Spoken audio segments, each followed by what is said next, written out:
Hello, everyone. My name is Bobby Watkins, and today we're going to be talking about motivation and human needs and those implications in the classroom. So, Maslow defined his little hierarchy of needs as deficiency needs and growth needs. So, when he says motivation, motivation is a drive to satisfy a specific need. There's an imbalance. From that imbalance, your body sees a need.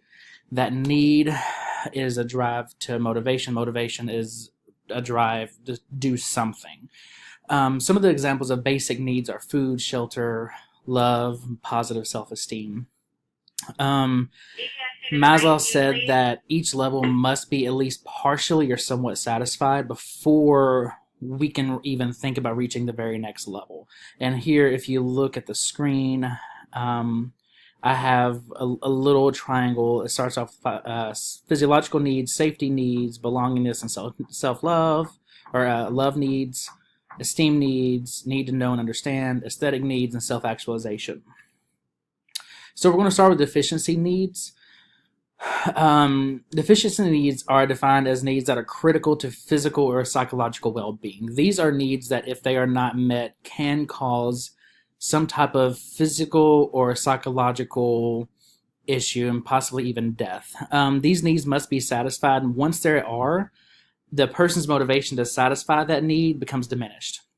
So, like, once you eat your weight in food at a buffet, you really no longer want to eat. Or once you are safe from a bear, like a bear attack in the woods, you're no longer thinking about that bear attack in the woods. You're no longer fearing for your life in that situation. You can move on to other needs.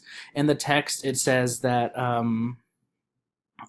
in a life-threatening situation, we don't really think about how we look and our self-esteem. Once we get over those situations, we get through those situations, then we can start thinking about our self-esteem again.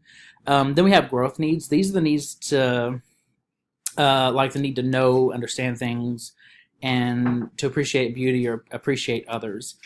Excuse me.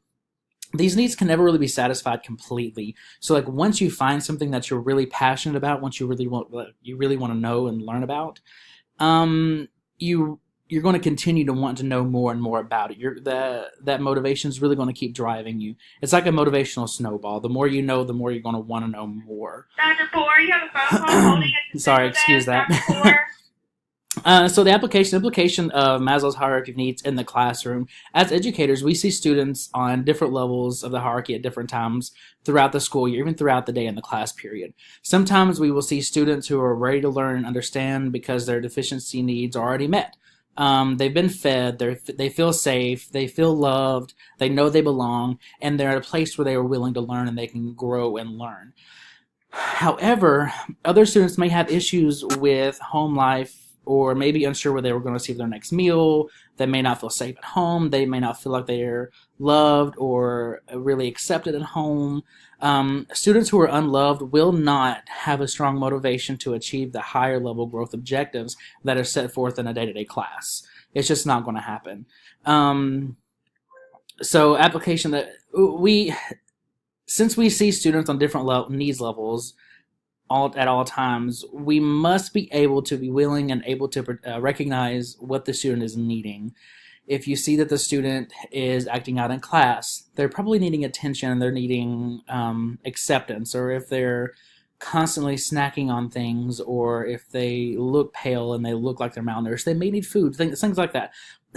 We have to be able to help the student to achieve whatever that need is, and we need to help push our students to be able to be ready to learn and better themselves in a school environment. So how can we help? Have snacks for the students who need food. Students cannot and will not learn on an empty stomach. Make sure the students feel safe, and we have to make sure that the students feel accepted and respected.